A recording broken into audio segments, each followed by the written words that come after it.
Hi guys, basic tutorial tayo mga idol. Isang design na may logo ng YouTube. So ito ay may stoneworks and bricks. Una ay maglagay tayo ng Rosena and light brown and dark brown. So yun ang magsisilbing pinakang haspin na magiging stoneworks. So ilalagay natin dito ay marble effect para maganda ang dating. Siyempre babasagin din natin ito ng light green. Yun ang magsisilbing design ng pagka stoneworks. Mga idol, ang ginamit natin ditong materials na pan-design is latex paint. So wala tayong ginamit dito na solvent or any kind of oil paint. Lahat tayo ay nasa acrylic base. So mga idol, ito ay isang design na nagpapatunay na tayo ay pwedeng gumawa ng isang YouTube na pamagitan ng latex paint.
Mga idol, subaybayan nyo lang ito hanggang dulo para makuha nyo ang pinaka-detalye nito hanggang finish.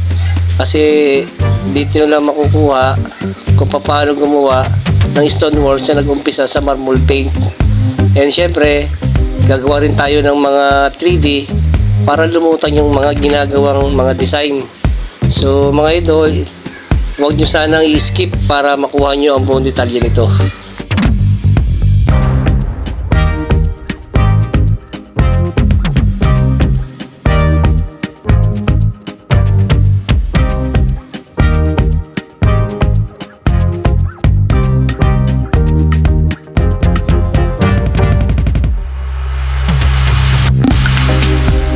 Mga idol, light and dark brown naman ang ating nilagay na lining para mabasag ang kulay ng yellow.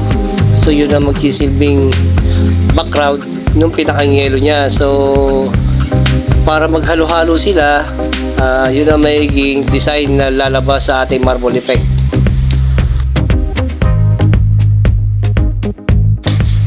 And magkikreate naman tayo ng isang design na brick type. Ito isang brick design na tatlong kulay rin ang ilalagay natin. Merong red, merong light brown and dark brown. So gamit natin dito ay foam.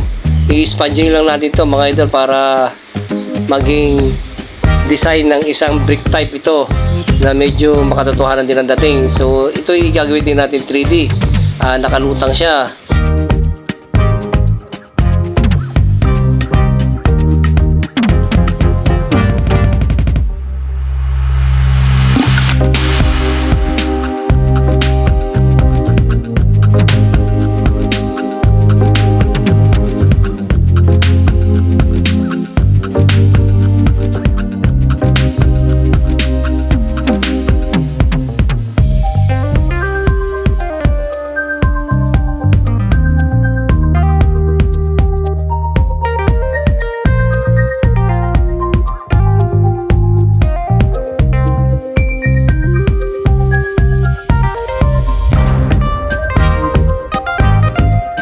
And after natin mag-create ng isang bricks, so balik tayo dito sa marble. Lalagyan naman natin ito ng basag na kulay na dark green. So patlang-patlang lang mga idol ang paglagay ng dark green. Parang lumot lang ang dating niya na nagmamarble din para mabasag yung nakakaumay na tingnan na dilaw at saka brown. yun ang mababasag sa lahat ng mga yan. Kaya makikita niyo mga idol, lumulutang ang pagka-design ng pinaka marble effect. Mga idol, ang gitna nito ay binasag. Stoneworks ang pinakang design niya. So binasag yung stoneworks, ang lumabas ay ito na ang gitna na brick type. Medyo ang dating nito ay modern na. So binasag siya, lumutang ang bricks at lumabas naman ang YouTube.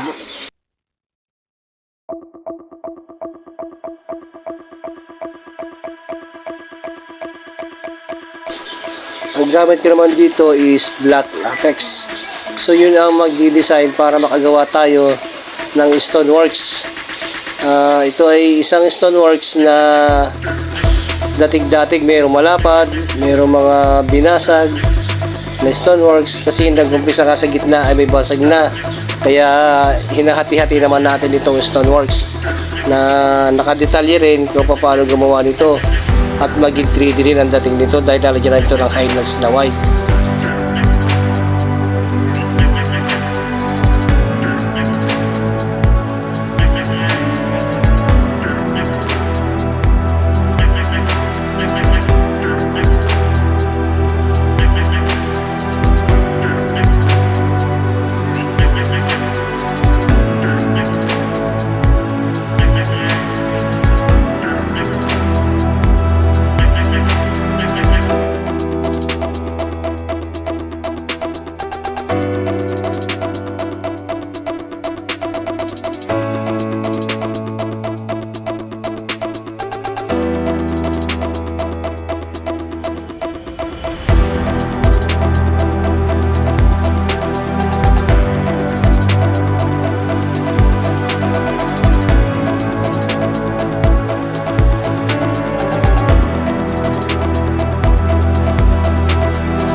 At ito mga lods, ito bubuhayin na natin yung pinakang gitna niya. So lalagyan natin ng shadow na black para maging 3D na siya.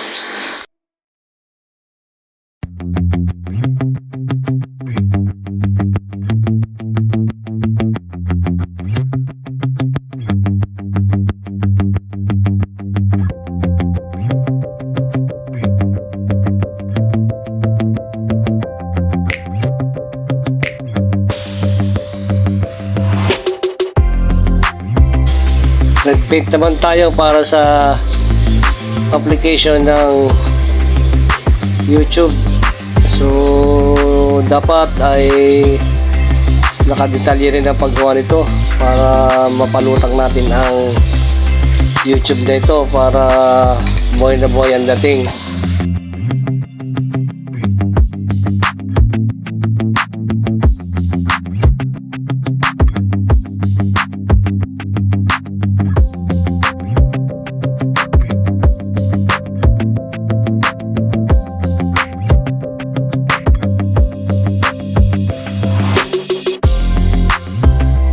At yung panabi ng stoneworks and bricks, so lalagyan din natin ito ng shadow.